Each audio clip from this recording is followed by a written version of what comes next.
Do you feel like you're paying too much on your taxes? Have you heard of the short term rental loophole that savvy investors are using to either minimize or, in some cases, completely get rid of their tax liability?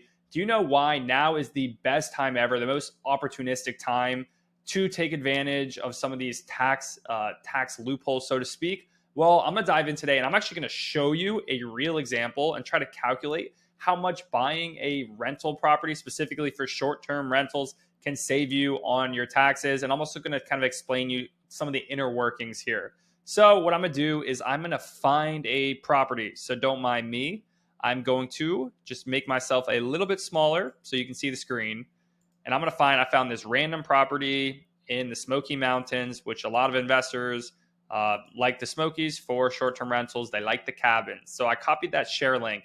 Now I'm going over to BNBCalc. This is blurred a little bit. All right, I just had to unblur there. But I'm going to paste this link in to BNBCalc. It's going to give me that purchase price estimate from Zillow. It looks like it's pretty close.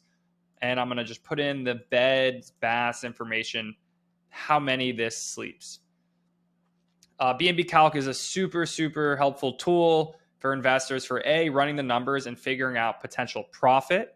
So this gives you an AirDNA revenue estimate, shows you some estimates on your expenses, as well as your mortgage in order to come up with your cash flow. But we're not even going to look at that today. So this deal potentially would want to do a lot more due diligence on it, has potential for cash flow, has potential for long-term, appreciation, all that good stuff. But what I'm actually going to look at is I'm going to go down here and I'm going to go to the estimated tax savings. So this is a huge benefit of buying properties in general, but also specifically for short-term rentals. And I'm going to kind of dive into why in a bit. But first, what I want to talk to you about is like standard depreciation. So guys, I am not an accountant. Definitely talk to your accountant about any and all of this stuff. But, I am someone who is doing this myself, and I do have an accountant. And this is, at least from my experience, how I see it. So standard depreciation. When you buy a property, an investment property, you can normally depreciate it over a 27.5-year schedule. You can't depreciate the land value, but you can depreciate the home value. So here for this house, we're assuming that if we're buying the house for $625,000, 60% of that is the property value. Some accountants I've talked to usually estimate it to be 80% unless you're buying in a really high property value area like the beach or maybe in a big city. So if it's 60% of this $625,000 is the structure value, then that is $375,000.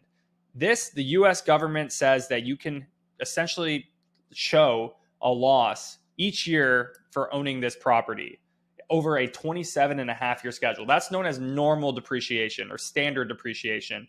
So if you look at the math here, that's going to be this $375,000 divided by this 27.5-year schedule gives us a standard depreciation loss of $13,400 a year.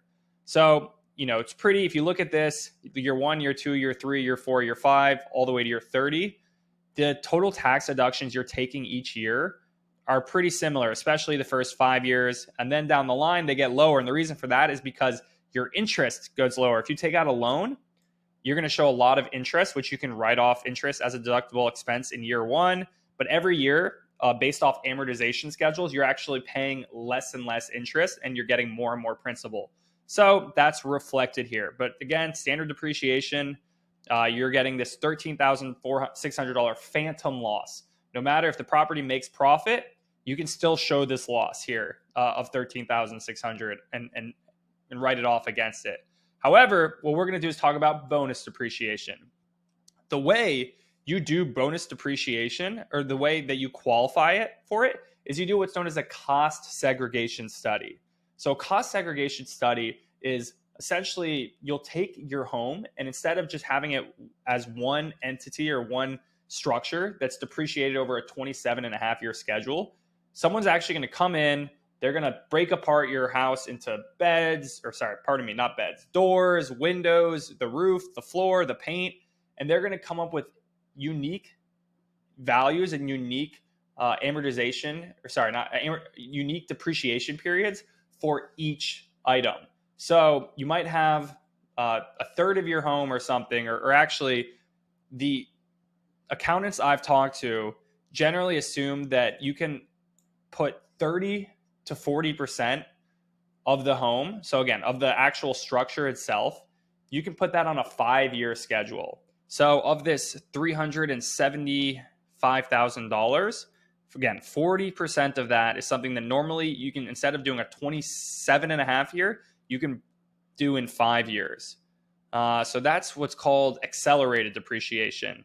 However, based off the COVID tax, one of the COVID tax things, you can take 80% of what's known as this bonus depreciation in the first year. So you can take 80% of this $126,000 in year one. So that's $125,000 of bonus depreciation. Next year, it's going to be 60% in 2024. This year, it's 80% in 2023. Last year was 100%. So this is going to sunset at 20% in several years. But as of right now, in 2023, this year, 80%. So kind of crazy that you're now able to show this $125,000 or potential 125 grand phantom loss in year one. And again, you still have leftover accelerated depreciation. You still have leftover standard depreciation. So it's not like you're using all of your depreciation, but you're just very heavily front running it.